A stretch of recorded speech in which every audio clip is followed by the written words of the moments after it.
S&S publications publication రంగంలో రారాజు. SI constables group 2 online క్లాసుల్లో మహారాజు. S&S పబ్లికేషన్స్ ఎస్ఐ కానిస్టేబుల్స్ అయినా గ్రూప్ 2 అయినా 90% మంది విశ్వసించేది S&S పబ్లికేషన్స్. ఇప్పుడు ఎస్ఐ కానిస్టేబుల్స్ గ్రూప్ 2 ఆన్లైన్ క్లాసుల్లో ప్రభంజనం సృష్టిస్తూ స్టేట్ నెంబర్ 1 గా రాణిస్తున్న మన S&S యాప్ లో క్వాలిటీ వీడియోస్ కు నమ్మకమైన బుక్స్ కు మారుపేరు S&S పబ్లికేషన్స్. ఫోన్ నంబర్స్ 7377222999 మరియు 9097588999. మరి నెక్స్ట్ చాప్టర్ తీసుకున్నట్లయితే నీరు దాని మూలకాలండి.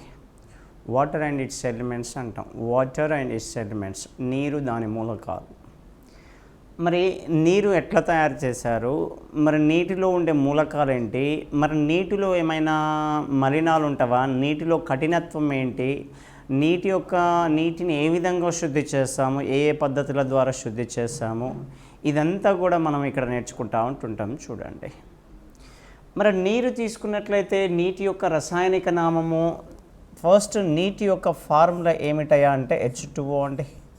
H2O మనకు తెలుసు, H2O అని. మరి నీటి యొక్క ఫార్ములా తీసుకున్నట్లయితే ఏంటిదయ్యా అంటే H2O. చూడండి, దాని యొక్క స్ట్రక్చర్ తీసుకున్నట్లయితే, దాని యొక్క నిర్మాణం తీసుకున్నట్లయితే ఇక్కడ ఒక హైడ్రోజన్, ఆక్సిజన్. ఈ ఆక్సిజన్ పైన 2 లోన్ పేర్స్ ఉంటాయి. చూడండి, 2 లోన్ పేర్స్ ఉంటాయి, 2 ఒంటరి ఎలక్ట్రాన్ జంటలు ఉంటాయి. ఈ H2Oలో ఆక్సిజన్ ఏ సంకరీకరణం చెందుతుంది అంటే sp3 సంకరీకరణం చెందుతుంది. ఇక్కడ బంధకోణం వచ్చేసి ఎంత అంటే 104 డిగ్రీల 31 నిమిషం. ఆ 104 డిగ్రీల 31 నిమిషాన్ని డిగ్రీల పరంగా రాసుకుంటే 104.5 డిగ్రీస్ అన్నమాట. చూడండి, మరి ఇక్కడ దీని యొక్క ఆకృతిని ఈ విధంగా ఉంటే ఈ ఆకృతి పేరేం పేరంటే వి షేప్ అంటాము, లేదా దీన్ని కోణీయ ఆకృతి అంటాం, కోణీయము అంటాం, బెంట్ షేప్ అన్నమాట. చూడండి, మరి ఇది నీటి యొక్క ఆకృతిని తీసుకున్నట్లయితే నీటి యొక్క ఫార్ములా వచ్చేసి ఏమిటంటే H2O అండి, H2O. మరి H2O తీసుకున్నట్లయితే ఇక్కడ H2 అంటే హైడ్రోజన్, ఇక్కడ O అంటే ఆక్సిజన్ ఎప్పుడు కూడా చివర ఉంటే దాని పేరు చివర ఏమనాలంటే ఆక్సైడ్ అనాలి. ఒక ఆక్సిజన్ ఉంది కాబట్టి మోనో, కాబట్టి దాని పేరు hydrogen monoxide. It is the chemical name of water. నీటి యొక్క రసాయనిక నామము హైడ్రోజన్ మోనాక్సైడ్. నీటి యొక్క రసాయనిక ఫార్ములా H2O. నీటి యొక్క ఆకృతి పేరు వి షేప్ లేదా కోణీయము. నీటిలో బంధకోణం వచ్చేసి 104 డిగ్రీల 31 నిమిషము. నీటిలో సంకరీకరణం వచ్చేసి sp3. నీటిలో ఆక్సిజన్ పైన ఎన్ని ఒంటరి ఎలక్ట్రాన్ జంటలు ఉంటాయంటే 2 ఒంటరి ఎలక్ట్రాన్ జంటలు ఉంటాయండి. సో ఇదంతా నీటి యొక్క స్ట్రక్చర్ తీసుకున్నట్లయితే, మరి ఈ నీటిని మొట్టమొదటగా తయారు చేసింది ఎవరై అంటే హెన్రీ క్యావెండిష్ అనే శాస్త్రవేత్త తయారు చేశాడండి. Henry Cavendish. మరి తయారు చేయాల్సిన అవసరం ఏముంది? మన దగ్గర వాటర్ లేదా? మన దగ్గర ఎంతో ఉంది వాటర్, కానీ ఎక్కడయా అంటే ప్రయోగశాలలో మొట్టమొదటగా తయారు చేసింది. కాబట్టి ప్రయోగశాలలో మొట్టమొదటగా నీటిని తయారు చేసిన వ్యక్తి ఎవరు అంటుంటాడు. ఆయన పేరు ఏం పేరయ్యా అంటే హెన్రీ క్యావెండిష్. చూడండి, ఎలా తయారు చేసిండంటే హైడ్రోజన్ తీసుకున్నాడు. హైడ్రోజన్కి ఏం కలిపాడంటే 2 మోల్ హైడ్రోజన్కి ఏం కలిపాడంటే ఆక్సిజన్ కలిపాడండి. అప్పుడు హైడ్రోజన్కి ఆక్సిజన్ కలిపినప్పుడు ఏం ఏర్పడింది అంటే వాటర్ ఏర్పడింది. ఈ విధంగా తయారు చేశాడు. చూడండి, ఇట్లా అడుగుతాడు, క్యావెండిష్ ప్రయోగశాలలో నీటిని ఈ క్రింది వాటి నుండి తయారు చేశారు అంటాడు. దేని నుంచి తయారు చేశాడంటే ఒకటి హైడ్రోజన్, ఇంకోటి ఆక్సిజన్. ఈ 2 వాయువులను కలిపి తయారు చేశాడు. మరి ఈ నీటి గురించి చర్చించే శాస్త్రాన్ని ఒక పేరుతో పిలుస్తూ ఉంటాం. ఏం పేరు అంటే హైడ్రాలజీ అంటాం. చూడండి, హైడ్రాలజీ. ద్రవాల గురించి లేదా నీటి గురించి చర్చించే శాస్త్రం పేరు హైడ్రాలజీ. మరి నీటి యొక్క సంఘటన ఏమిటి అంటాడు. మరి నీటి యొక్క సంఘటనము అంటే నీటిని ఏ విధంగా తయారు చేసినామంటే 2 మోల్ హైడ్రోజన్కి 1 మోల్ ఏం కలిపామంటే వాటర్ కలిపాము. అంటే హైడ్రోజన్ అనేది 2 మోల్స్ ఉంది, ఆక్సిజన్ అనేది ఎన్ని మోల్స్ ఉందంటే 1 మోల్ ఉంది.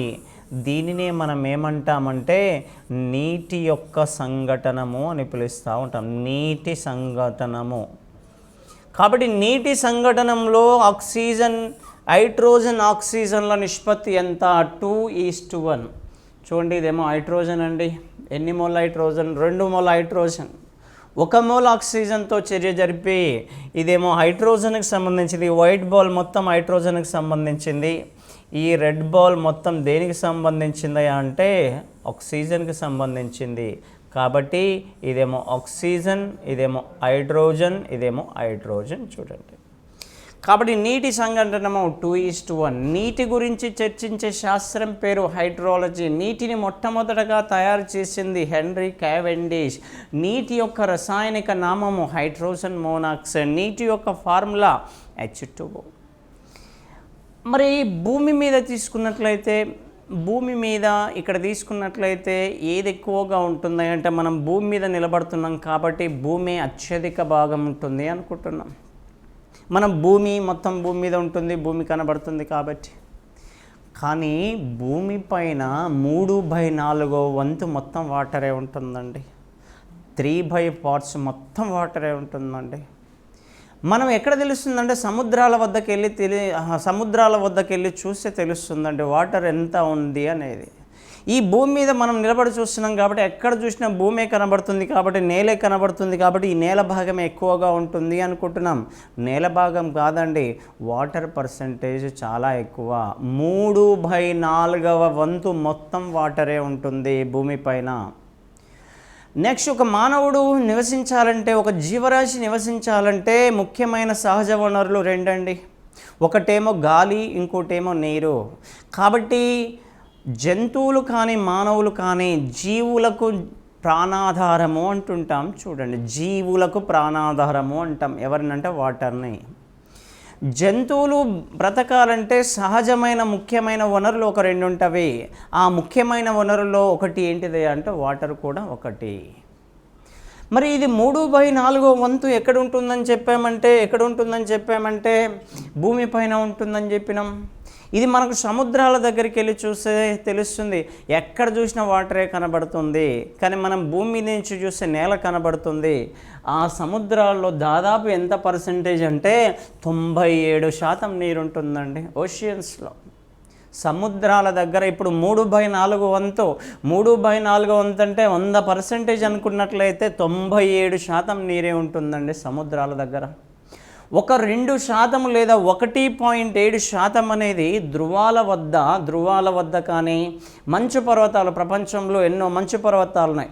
ఆ మంచు పర్వతాలలో ఎంత శాతం అంటే 1.7 అంటే నియర్లీ 2% చెప్తా ఉంటాం. చూడండి, దాదాపు 2% ఎక్కడయ్యా అంటే ఈ ఐస్ క్యాప్స్ కానీ నెక్స్ట్ పోలార్స్ దగ్గర ధృవాల వద్ద నీరు ఉంటుంది. ఏ రూపంలో అంటే మంచు రూపంలో ఉంటుంది. ఇంకా 1% వాటర్ తీసుకున్నట్లయితే లేదా 1.7% తీసుకున్నట్లయితే ఎక్కడెక్కడ ఉంటుంది అంటే లేక్స్లో కానీ, సరస్సులలో కానీ, నెక్స్ట్ రివర్స్లో కానీ, స్ట్రీమ్స్ అండ్ సాయిల్ భూగర్భ జలాలలో కానీ దాదాపు 1% అని చెప్పుకుంటూ ఉంటాం. దాదాపు 1 to 1.7 అన్నమాట. చూడండి, ఇక్కడ చూడండి, మరి మనం అప్పుడప్పుడు వర్షం పడుతూ ఉంటుంది. ఆ వర్షం పడినప్పుడు విపరీతమైన ఫ్లడ్స్ వచ్చినప్పుడు మొత్తం కూడా మునిగిపోతూ ఉంటుంది. ఆ వర్షాలకు మనం తట్టుకోలేకపోతూ ఉంటుంటాం. ఆ వర్షాల యొక్క పర్సంటేజ్ ఎంత అంటే భూమి మీద మొత్తం కలిపి వర్షాలు కానీ, భూగర్భ జలాలు కానీ, నదులు కానీ, సరస్సులు కానీ ఎంత అంటే దాదాపు 1 లేదా 1 పాయింట్ సంథింగ్. ఆ 1%కి మనం తట్టుకోలేకపోతున్నాము. కానీ సముద్రాల్లో ఎంత పర్సెంటేజ్ వాటర్ ఉంది? 97% వాటర్ ఉంది. ఆ 97% వాటర్లో ఒక 5% వాటర్ అయినా భూమి మీదకి వస్తే భూమి ఏమాత్రం కనబడదండి. అంత వాటర్ ఉంటుంది. ఎక్కడ అంటే సముద్రాల దగ్గర. అందుకనే సముద్రం దగ్గర నిలబడినా కాదు, సముద్రం లోపలి మధ్యలోకి వెళ్ళినాక చూడాలి.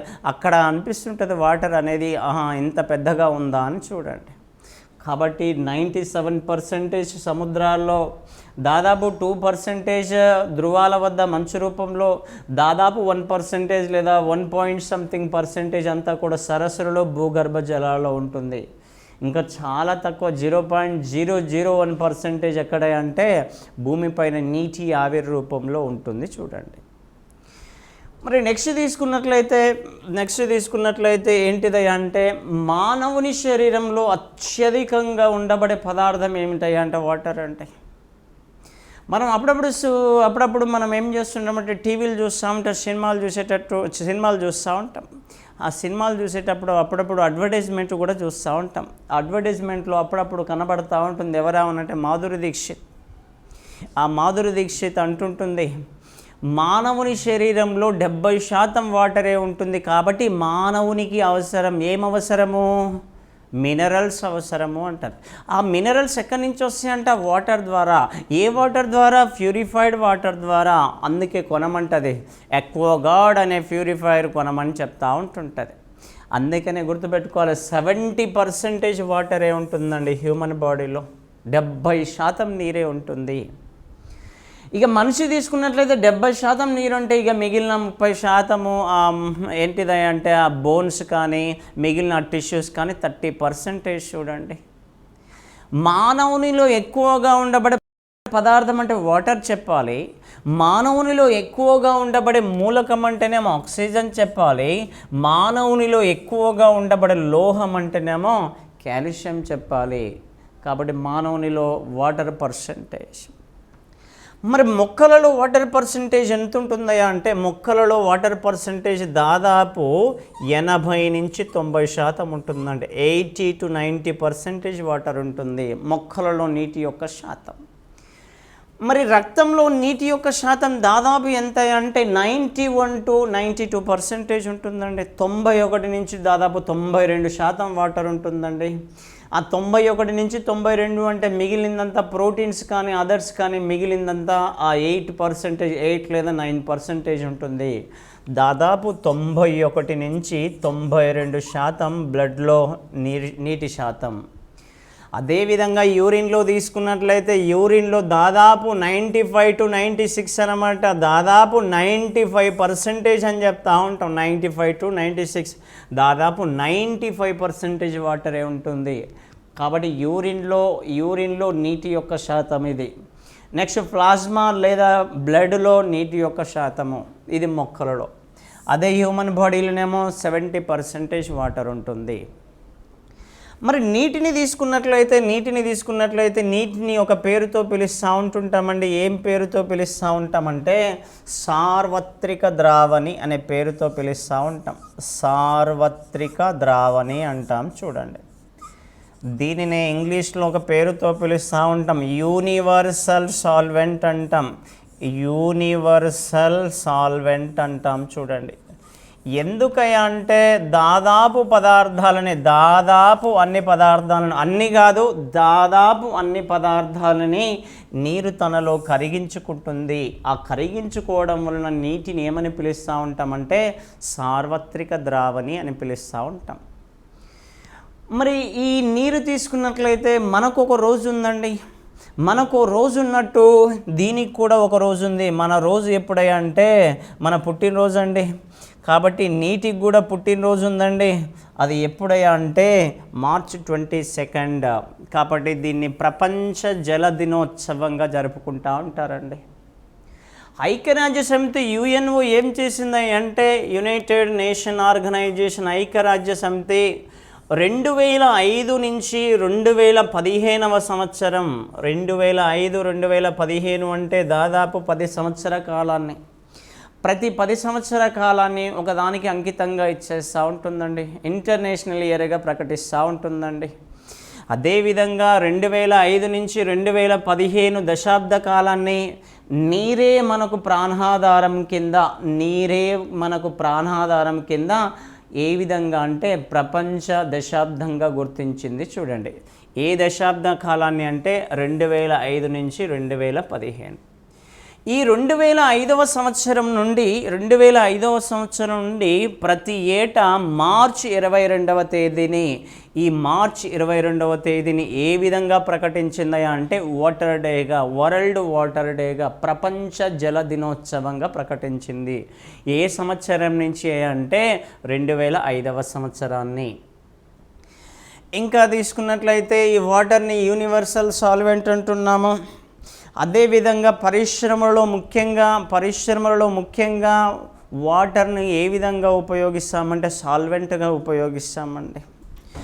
పరిశ్రమలలో ఎక్కువగా ఉపయోగించే ద్రావణి మొత్తం కూడా వాటరే. మొట్టమొదటి ద్రావణి ఏంటంటే వాటర్ తర్వాత ఏది వాడుతుంటారంటే ఇథైల్ ఆల్కహాల్ వాడుతూ ఉంటారు.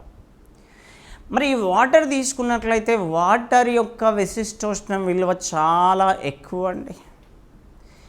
మరి నీటి యొక్క విశిష్టోష్ణం విలువ ఎంత అంటే నీటి యొక్క విశిష్టోష్ణం విలువ 1 calorie ఫర్ గ్రామ్ కెల్విన్ అండి. గ్రామ్ కెల్విన్ ఇది నీటి యొక్క విశిష్టోష్ణం విలువ అండి. అత్యధిక విశిష్టోష్ణం గల పదార్థం ఏమిటయ్యా అంటే నీరు. కాబట్టి నీటి యొక్క విశిష్టోష్ణం విలువ ఎక్కువగా ఉంటుంది. కాబట్టి నీటికి సంకోచ వ్యాకోచాలు చాలా చాలా తక్కువగా ఉంటున్నవి. నీరు అనేది తొందరగా వేడెక్కదు, అదేవిధంగా వేడెక్కిన నీరు తొందరగా చల్లారదండి. కారణం ఏంటంటే నీటి యొక్క విశిష్టోష్ణం ఎక్కువగా ఉండడం వలన. మరి ఫిజిక్స్లో వచ్చేస్తుంది ఏంటిదంటే థర్మామీటర్లో ఏం తీసుకుంటారంటే క్లినికల్ థర్మామీటర్లో జ్వరమానీలలో ఏం తీసుకుంటామంటే మెర్క్యూరీని తీసుకుంటా ఉంటుంటాం. ఆ మెర్క్యూరీని తీసుకోవడానికి గల కారణం ఏంటంటే మెర్క్యూరీ యొక్క విశిష్టోష్ణం విలువ చాలా తక్కువగా ఉంటుంది. మెర్క్యూరీ యొక్క విశిష్టోష్ణం విలువ తక్కువగా ఉంటుంది కాబట్టి ఈజీగా వ్యాకోచం చెంది ఈజీగా సంకోచం చెందుతుంది. అంటే సంకోచ వ్యాకోచాలు చాలా ఎక్కువ. అందుకనే మెర్క్యూరీని ఎక్కడ వాడుతున్నామంటే థర్మోమీటర్లో వాడుతున్నాం. మరి నీటిని థర్మామీటర్లో వాడకపోవడానికి గల కారణం ఏంటయ్యా అంటే థర్మామీటర్లో వాడచ్చు నీటిని, కానీ ఎందుకు వాడమయ్యా అంటే అది వ్యాకోచం చెందాలంటే దాదాపు 100 degrees Celsius కావాలి. కానీ ఆరోగ్యవంతమైన మానవుని యొక్క శరీర ఉష్ణోగ్రత ఎంత అంటే 37 degrees Celsius లేదా 38 ఆ విధంగా పెరుగుతూ ఉంది. కానీ 100 degrees Celsius వచ్చినప్పుడు వాటర్ అనేది ఆవిరి కావడానికి ఛాన్స్ ఉంది. కాబట్టి ఆ టెంపరేచర్ వద్దనే వాటర్ పైకి వెళ్ళి కిందికి రావడానికి ఛాన్స్ ఉంది. అందుకనే వాటర్ని వాడరు. ఇంకో రీజన్ కూడా ఉంటుంది. వాటర్కు రంగు ఉండదండి, కానీ మెర్క్యూరీకి రంగు ఉంటుంది. వాటర్ గాజు గోడలకు అంటుకుంటుంది, అదే మెర్క్యూరీ అనేది గాజు గోడలకు అంటుకోదు. అందుకనే వాటర్ని థర్మోమీటర్లో వాడరు. మరి ఎక్కడ వాడుతున్నామో దీని విశిష్టోష్ణం ఎక్కువగా ఉంది కాబట్టి ఇంపార్టెంట్ గుర్తుపెట్టుకోవాలి. ఇది తొందరగా వ్యాకోచం చెందదు కాబట్టి పరిశ్రమల్లో యంత్రాలను చల్లార్చడానికి బాగా ఉపయోగిస్తూ ఉంటుంటారు. చూడండి ఇంపార్టెంట్ బిట్. పరిశ్రమలో యంత్రాలను చల్లార్చడానికి నీటిని ఉపయోగించడానికి గల కారణం ఏమిటి అంటాడు. నీటి యొక్క విశిష్టోష్ణం విలువ ఎక్కువగా ఉండడం వలనే. ఇంకోటి గుర్తుపెట్టుకోండి, అప్పుడప్పుడు మనం చూస్తూ ఉంటాం కార్ల యొక్క రేడియేటర్లో ఏం చేస్తుంటారంటే వాటర్ వేస్తూ ఉంటారండి. కార్ల యొక్క రేడియేటర్లో ఏం వేస్తుంటుంటారంటే వాటర్ వేస్తూ ఉంటారు. ఈ వాటర్ ఎందుకు వేస్తారు అనేది కావాలి. ఎందుకు వేస్తారా అంటే ఈ రేడియేటర్ ఇంజన్ అనేది తొందరగా చల్లార్చడానికి. మరి ఇంజన్ అనేది తొందరగా ఎందుకు చల్లారుతుంది అంటే నీటిని వేయడం వల్ల. నీటి యొక్క విశిష్టోష్ణం విలువ ఎక్కువగా ఉంటుంది కాబట్టి ఏం చేస్తుందంటే ఇంజన్ని తొందరగా వేడెక్కించదు అన్నమాట. చూడండి, కాబట్టి పరిశ్రమలలో కానీ రేడియేటర్లను చల్లార్చడానికి నీటిని వాడడానికి గల కారణం ఏంటంటే నీటి యొక్క విశిష్టోష్ణం విలువ ఎక్కువగా ఉండడం వలనే. గుర్తుపెట్టుకోవాలి. చూడండి, మరి ఈ నీరు తీసుకున్నట్లయితే మరి తక్కువగా ఉండేది ఏమిటంటే అంటే ఇంతకుముందు చెప్పిన తక్కువగా ఉండేది విశిష్టోష్ణం విలువ తక్కువగా ఉండే పదార్థం ఏమో మెర్క్యూరీ కన్నా తక్కువగా ఉండేది లెడ్ అండి. అత్యధికంగా ఉండేది నీరు. మరి నీరు తీసుకున్నట్లయితే 16వ గ్రూపు మూలకాలు తీసుకున్నట్లయితే 16వ గ్రూపు మూలకాలు ఏంటివయ్యా అంటే 16వ గ్రూపు మూలకాలండి. Oxygen, sulphur, selenium, tellurium, polonium అండి. ఇవన్నీ కూడా ఏంటివయ్యా అంటే 16వ గ్రూపు మూలకాలు. ఆక్సిజన్ అనేది హైడ్రోజన్తో చర్య జరిపిందనుకో అప్పుడు వచ్చేది ఏమిటయ్యా అంటే H2O ఏర్పడుతుందండి. హైడ్రోజన్ ఆక్సైడ్ లేదా హైడ్రోజన్ మోనాక్సైడ్ లేదా వాటర్ ఏర్పడుతుంది. సల్ఫర్ కూడా H2తో చర్య జరిపిందనుకో అప్పుడు ఏం ఏర్పడుతుందంటే H2S ఏర్పడుతుంది, హైడ్రోజన్ సల్ఫైడ్. ఇదేం ఏర్పరుస్తుందంటే H2SEని ఏర్పరుస్తుంది. ఇదేం ఏర్పరుస్తుందంటే H2TEని ఏర్పరుస్తుంది. లాస్ట్ H2PO హైడ్రోజన్ పొలోరైడ్ ఏర్పడుతుంది. ఒక మూలకము హైడ్రోజన్తో చర్య జరిపి ఏర్పరిచే సమ్మేళనాలను మనం ఏమంటామంటే హైడ్రైడ్స్ అంటాం. ఇవన్నీ కూడా 16వ గ్రూపు మూలకాల యొక్క హైడ్రైడ్స్ అండి. 16వ గ్రూపు మూలకాల యొక్క హైడ్రైడ్స్. మరి ఈ ఆక్సిజన్, సల్ఫర్, సెలీనియం, టెలూరియం, పొలోనియంలను 16వ గ్రూపులో ఎందుకు అమర్చారు? మరి ఒక మూలకాన్ని తీసుకొచ్చి 15వ గ్రూపులో అమర్చవచ్చు కదా, లేకపోతే ఫస్ట్ గ్రూపులో అమర్చవచ్చు కదా. ఫర్ ఎగ్జాంపుల్ NA ఉంది. NA ఏ గ్రూపు మూలకం అంటే మనందరికీ తెలుసు ఫస్ట్ గ్రూపు మూలకం. ఈ సోడియాన్ని తీసుకొచ్చి 16వ గ్రూపులో ఎందుకు అమర్చలేదు? ఆ సోడియాన్ని ఫస్ట్ గ్రూపులో ఎందుకు అమర్చారు? ఈ మూలకాలన్నిటిని ఒకే గ్రూపులో ఎందుకు అమర్చారు అనేది క్వశ్చన్ చూడండి. మరి ఏ మూలకాల యొక్క ధర్మాలు సమానంగా ఉన్నాయో ఆ మూలకాలన్నిటిని కూడా ఏం చేస్తారంటే ఒక వరుసలో అమరుస్తారు. ఆ వరుసనే మనం ఏమంటామంటే గ్రూపు. కాబట్టి ఈ మూలకాలన్నిటినీ ఈ గ్రూపులో అమర్చడానికి గల కారణం ఈ మూలకాల యొక్క ధర్మాలు దాదాపు సమానంగా ఉండటం వలన. మరి సోడియాన్ని ఎందుకు 16వ గ్రూపులో అమర్చలే అంటే సోడియం యొక్క ధర్మాలు అనేటివి 16వ గ్రూపు మూలకాలకి సమానంగా లేదు. సోడియం యొక్క ధర్మాలు ఎవరికి సమానంగా ఉన్నాయంటే ఫస్ట్ గ్రూప్కి సమానంగా ఉన్నవి. అందుకని సోడియాన్ని తీసుకొచ్చి ఎక్కడ అమర్చారంటే ఫస్ట్ గ్రూప్లో అమర్చారు. సోడియాన్ని ఫస్ట్ గ్రూప్లో అమర్చారు. మరి వీటిని ఎక్కడ అమర్చారంటే 16th గ్రూప్లో అమర్చారు. ఇవన్నీ ఏంటివంటే 16th గ్రూపు మూలకాల యొక్క ఏమంటామంటే హైడ్రైడ్స్ అంటాం. ఇదేమో water, hydrogen sulphide, hydrogen selenide, hydrogen telluride, hydrogen polonide అండి. మరి ఎప్పుడైనా డౌట్ రావచ్చు, నీరు ఎక్కువగా ఘన పదార్థంగా ఉంటుందా, ద్రవ పదార్థంగా ఉంటుందా, వాయు పదార్థంగా ఉంటుందంటే నీరు ఎక్కువగా ద్రవస్థితిలో మాత్రమే ఎక్కువగా లభిస్తూ ఉంటుంది. నీరు ద్రవస్థితిలో ఎందుకు లభిస్తుంది అనేది క్వశ్చన్ అండి.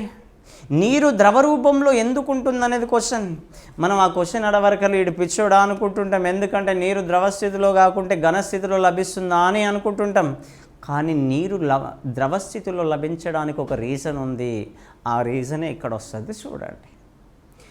ఇక్కడ చూడండి, హైడ్రోజన్ ఆక్సైడ్ కానీ హైడ్రోజన్ మోనాక్సైడ్ ఇవన్నీ కూడా వీటన్నిటిలో వీడొక్కడు మాత్రమే ఏ స్థితిలో లభిస్తాడయా అంటే ద్రవస్థితిలో లభించును. రూల్స్ ప్రకారం వీటి యొక్క ఈ మూలకాలన్నీ సమాన ధర్మాలు కలిగి ఉన్నాయి కాబట్టి వాటి యొక్క హైడ్రైడ్ కూడా సమాన ధర్మాలను కలిగి ఉండాలి.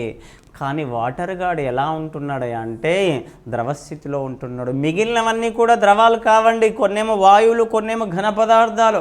కానీ వీడు ఒక్కడు మాత్రమే ద్రవస్థితిలో ఉన్నా అంటుంటాడు చూడండి. అప్పుడప్పుడు మనం చూస్తూ ఉంటుంటాం, అందరు ఒక దగ్గర కూర్చుంటాడు, ఇంకోడేమో ఒక దగ్గర కూర్చుంటాడు.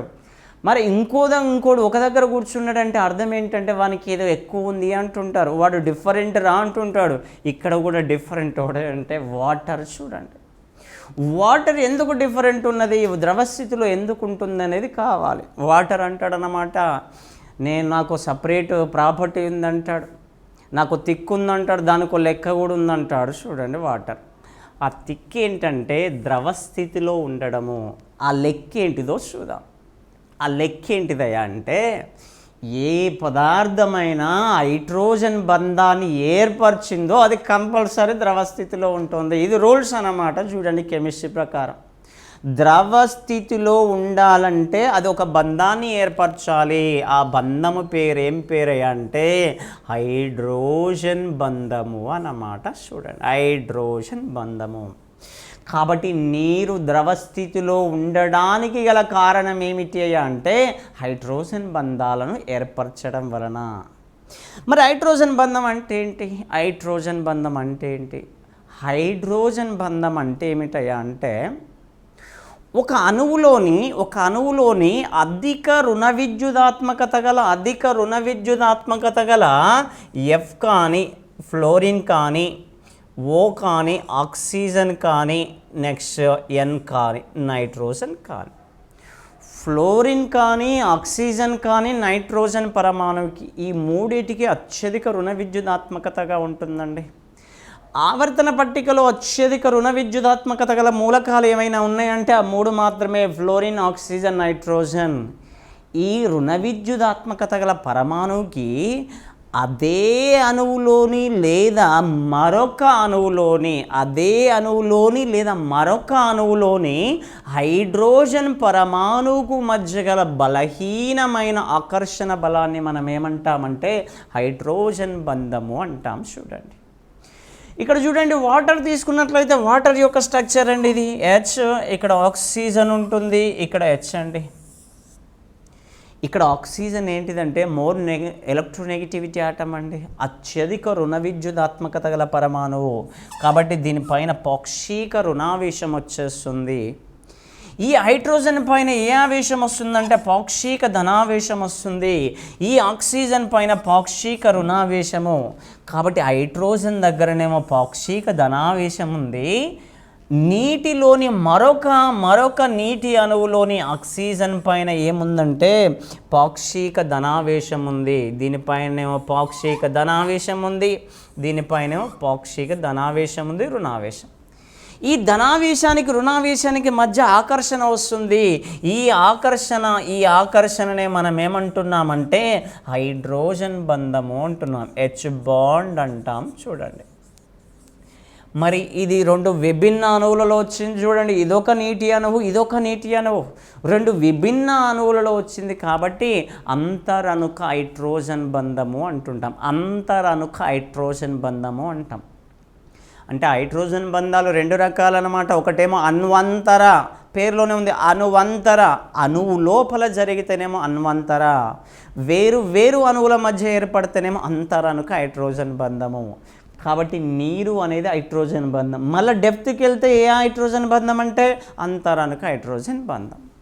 ఫర్ ఎగ్జాంపుల్ అణ్వంతర బంధానికి ఎగ్జాంపుల్ చూడండి, హైడ్రోజన్ బంధానికి ఉదాహరణ చూడండి.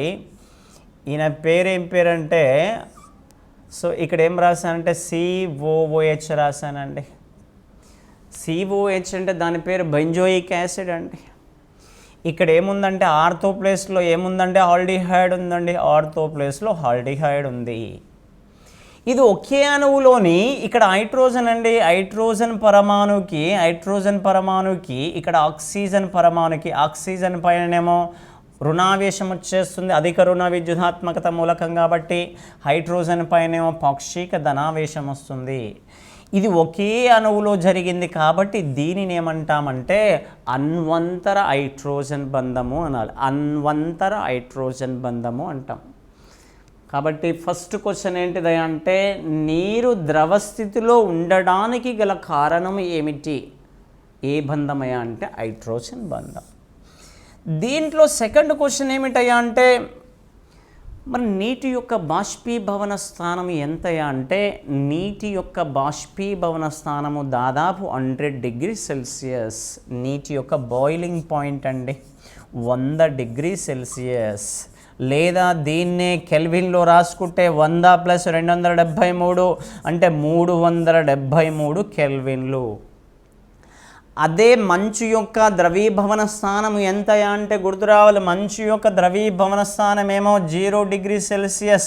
ఈ 0 డిగ్రీ సెల్సియస్ని కెల్విన్లో రాసుకుంటే 273 కెల్విన్లు అని చెప్తా ఉంటాం. చూడండి, అది మంచు యొక్క ద్రవీభవన స్థానము, ఇదేమో నీటి యొక్క బాష్పీభవన స్థానము.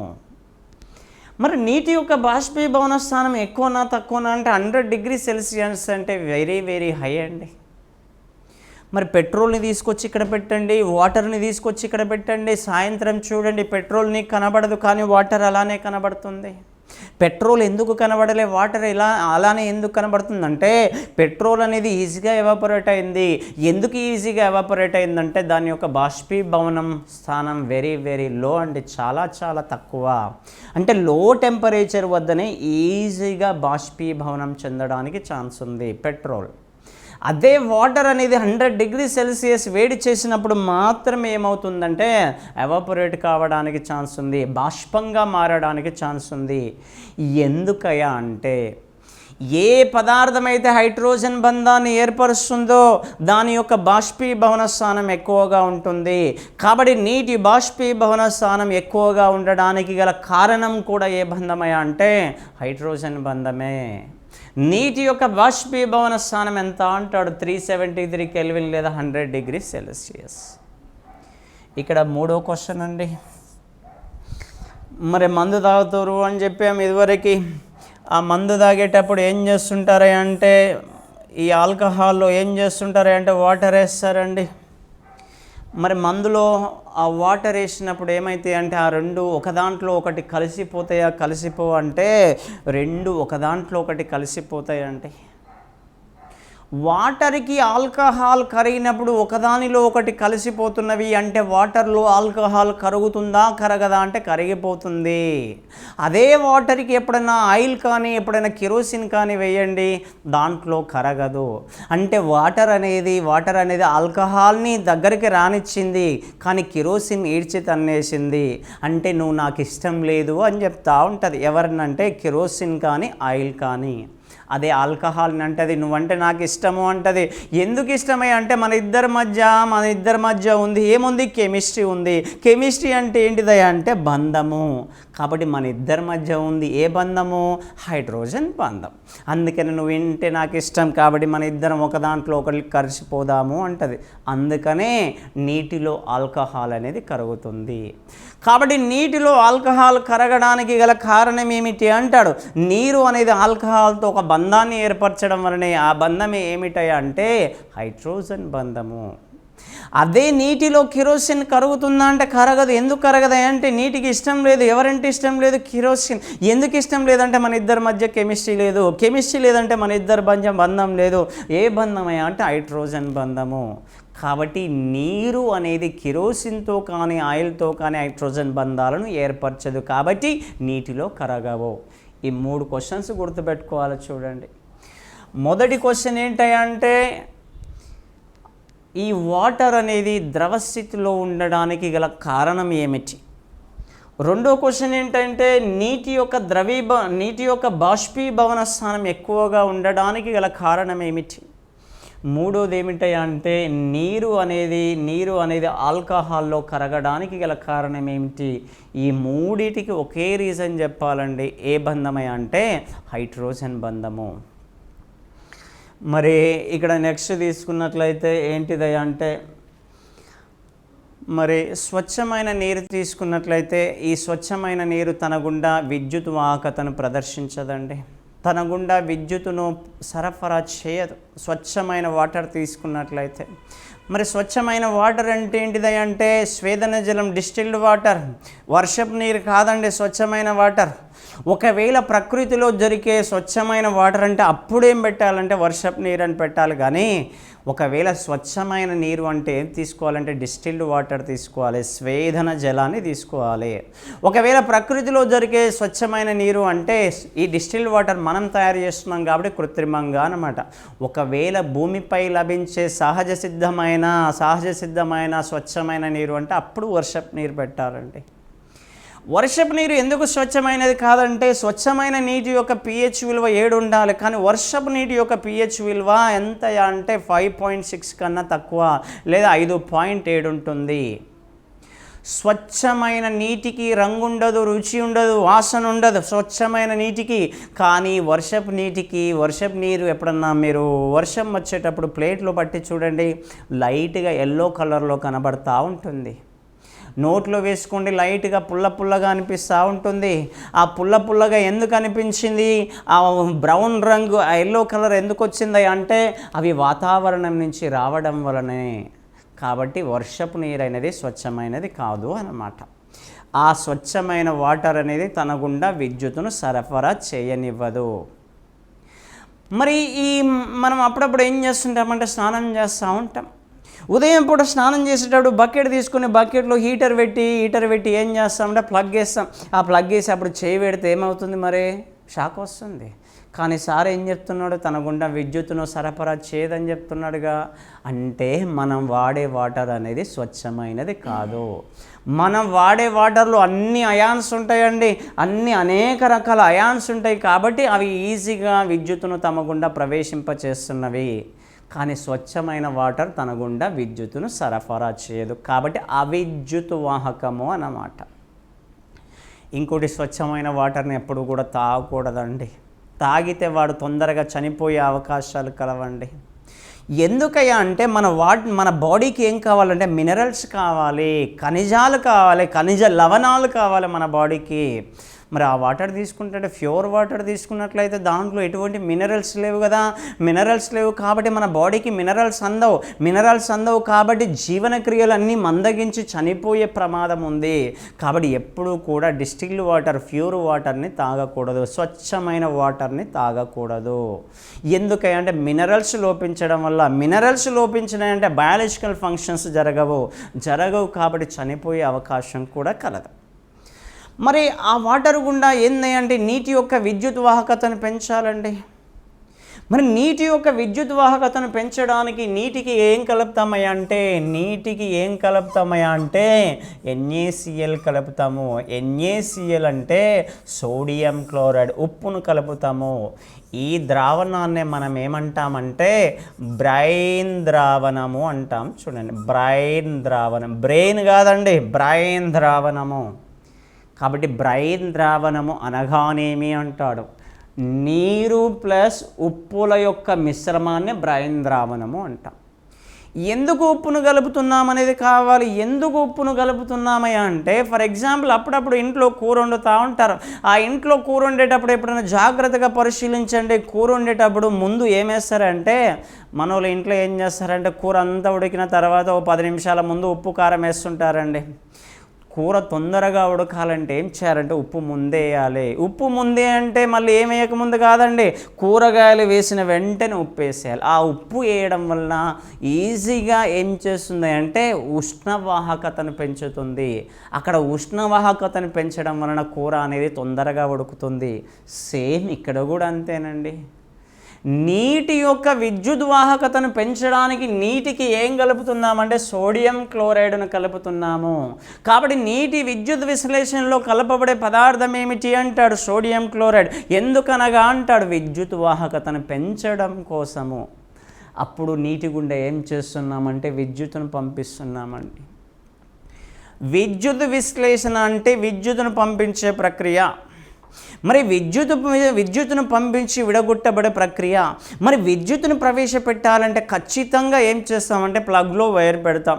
మరి ప్లగ్లో పెట్టినామంటే ఒకటి ప్లస్గా పనిచేస్తుంది, ఇంకోటి మైనస్గా పనిచేస్తుంది. అంటే ఒకటి యానోడ్గా పనిచేస్తుంది, ఇంకోటి క్యాథోడ్గా పనిచేస్తుంది. మరి నీటి గుండా విద్యుత్తును పంపించినప్పుడు నీటిలో ఒక 2 వాయువులు ఏర్పడుతుందండి. 2H2O అనేది ఏ విధంగా విడిపోతుందంటే 2H2 గాను నెక్స్ట్ ఆక్సిజన్ గాను విడిపోతుంది. మరి హైడ్రోజన్ ఎక్కడ ఏర్పడుతుంది, ఆక్సిజన్ ఎక్కడ ఏర్పడుతుంది అనేది ఇంపార్టెంట్ అండి. ఆక్సిజన్ కాబట్టి యానోడ్ అని గుర్తుపెట్టుకోవాలి. ఆక్సిజన్ కాబట్టి యానోడ్. కాబట్టి ఆక్సిజన్ ఎక్కడ ఏర్పడుతుందంటే యానోడ్ వద్ద ఏర్పడుతుంది. హైడ్రోజన్ ఎక్కడ ఏర్పడుతుంది అంటే క్యాథోడ్ వద్ద ఏర్పడుతుంది.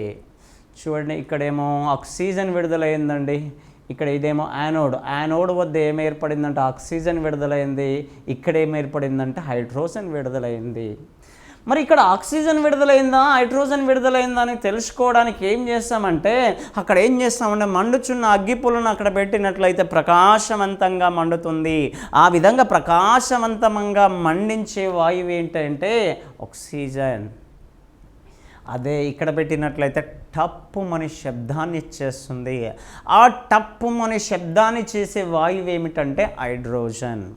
కాబట్టి క్వశ్చన్ అడుగుతాడు, నీటి విద్యుత్ విశ్లేషణలో ఏర్పడే వాయువులు ఏమిటి అంటాడు. ఒకటేమో హైడ్రోజన్, ఇంకోటి ఆక్సిజన్. ఇంకా డెప్త్కి వెళ్తే నీటి విద్యుత్ విశ్లేషణలో యానోడ్ వద్ద క్యాథోడ్ వద్ద ఏర్పడే వాయువులు ఏమిటి అంటాడు. యానోడ్ అంటే ఆక్సిజన్ గుర్తు రావాలి, క్యాథోడ్ అంటే ఏం గుర్తు రావాలి అంటే హైడ్రోజన్ గుర్తు రావాలి. నెక్స్ట్ ఈ క్వశ్చన్ పోయినసారి ఎస్ఐ ఎగ్జామ్లో కానిస్టేబుల్ ఎగ్జామ్లో అడిగాడండి. సజల సల్ఫ్యూరిక్ ఆమ్లాన్ని విద్యుత్ విశ్లేషణ చెందించినప్పుడు ఏర్పడే వాయువులు వరుసగా క్యాథోడ్ వద్ద యానోడ్ వద్ద అని అడిగింది చూడండి. మరి ఇక్కడ సోడియం క్లోరైడ్ కలిపినాం, ఇక్కడ ఏం కలిపినాము? సల్ఫ్యూరిక్ ఆమ్లం కలిపినాం. సజల సల్ఫ్యూరిక్ ఆమ్లం అంటే అర్థం ఏంటి? సజల సల్ఫ్యూరిక్ ఆమ్లం అంటే అర్థం ఏంటి? దాంట్లో H2SO4 తక్కువ ఉంది, వాటర్ పర్సంటేజ్ ఎక్కువ ఉంది అన్నమాట. అంటే వాటర్ కలిసి ఉంది అన్నమాట. చూడండి, అప్పుడు దీని గుండా విద్యుత్తును పంపించినప్పుడు క్యాథోడ్ వద్ద ఏ వాయువు ఏర్పడుతుందంటే హైడ్రోజన్. సేమ్ అండి, యానోడ్ వద్ద ఏర్పడే వాయువు ఏమిటంటే ఆక్సిజన్. ఇదే క్వశ్చన్ అడిగాడు చూడండి కానిస్టేబుల్ ఎగ్జామ్లో. అందరూ సల్ఫ్యూరిక్ ఆమ్లం మన వరకల్లా H2SO4 కదా, H2SO4లో ఏమొస్తుందంటే SO4 నుంచి SO2 వస్తుంది కదా అనుకుంటారు. కానీ ఇది కాదండి, రాంగ్. కాబట్టి ఇది గుర్తుపెట్టుకోవాలి. కాబట్టి నీటి విద్యుత్ విశ్లేషణలో కానీ సజల సల్ఫ్యూరిక్ ఆమ్లాన్ని విద్యుత్ విశ్లేషణ చెందించినప్పుడు క్యాథోడ్ వద్దనేమో హైడ్రోజన్ ఏర్పడుతుంది, యానోడ్ వద్దనేమో ఆక్సిజన్ ఏర్పడుతుంది. ఇది నీటి యొక్క విద్యుత్ విశ్లేషణ దగ్గర గుర్తుపెట్టుకోవాలి. మరి నీరు ఉప్పుల యొక్క మిశ్రమాన్ని ఏమన్నామంటే, నీరు ఉప్పుల యొక్క మిశ్రమాన్ని ఏమో బ్రైన్ ద్రావణం అన్నాము. అదే నీరు ప్లస్ ఉప్పుల మిశ్రమాన్నేమో బ్రైన్ ద్రావణం అన్నామండి, బ్రైన్ ద్రావణము అన్నాం.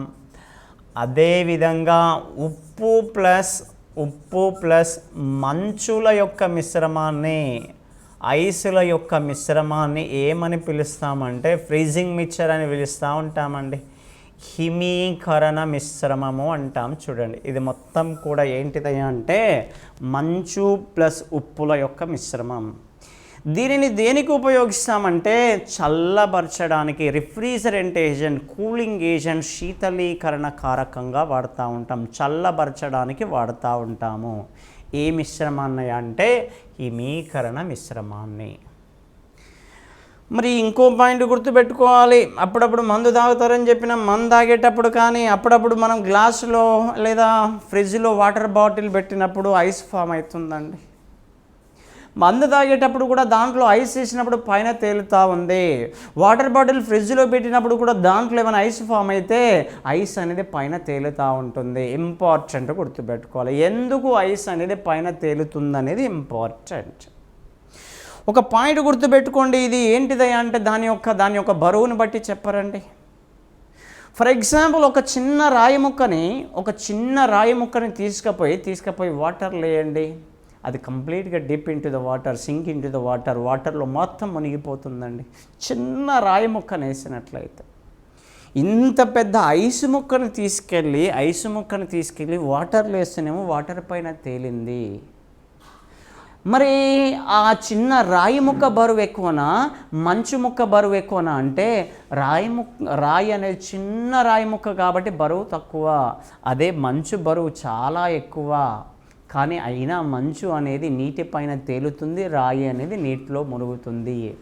కాబట్టి దాని బరువును బట్టి చెప్పమన్నమాట, దాని సాంద్రతను బట్టి చెప్తా ఉంటాం. ఒక పదార్థం యొక్క సాంద్రత అనేది నీటి యొక్క సాంద్రత కంటే ఎంతో తెలుసా అండి? 1 g/cm3 అంటే. మరి ఒక పదార్థం యొక్క సాంద్రత అనేది నీటి కంటే ఎక్కువగా ఉంటే అది నీటిలో మునుగుతుంది. ఏ పదార్థం యొక్క సాంద్రత నీటి కంటే తక్కువగా ఉంటుందో అంటే 1 కంటే తక్కువగా ఉంటుందో అది నీటిపైన తేలుతుంది. కాబట్టి ఇప్పుడు మీరే ఆన్సర్ చేయగలరు. కాబట్టి మంచు నీటిపై తేలడానికి కారణం ఏమిటయా అంటే మంచు సాంద్రత నీటి కంటే తక్కువగా ఉండడమే. అందుకని ఎల్లప్పుడూ కూడా మంచు నీటిపైన ఏమవుతుందంటే ఈ విధంగా తేలుతూ ఉంటుందండి. ఈ విధంగా తేలడం వలనే అప్పుడప్పుడు మనం చూస్తూ ఉంటాం ఐస్ క్యాప్స్ ధృవాల వద్ద మొత్తం కూడా ఏమవుతున్నాయి అంటే అక్కడ చెరువులు మొత్తం కూడా గడ్డకట్టిపోతామండి. అక్కడే కాదు, మన దగ్గర కాశ్మీర్లో కూడా ఏమవుతుంది అంటే ఆ చెరువులు మొత్తం గడ్డకట్టిపోతాయండి. ఆ గడ్డ కట్టిపోయినప్పటికీ శీతాకాలంలో -°C వస్తుంది, అప్పుడు మొత్తం గడ్డ కట్టిపోతాయి. ఆ గడ్డ కట్టినప్పటికీ కింద జలచరాలు అనేటివి బ్రతికి ఉంటావండి.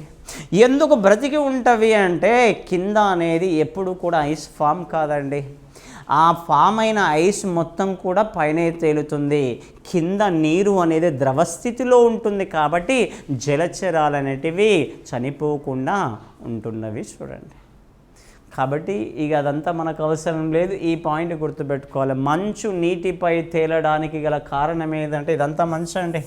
ఈ మంచు నీటిపై తేలడానికి గల కారణం ఏంటంటే దాని సాంద్రత నీటి కంటే తక్కువగా ఉండడమే.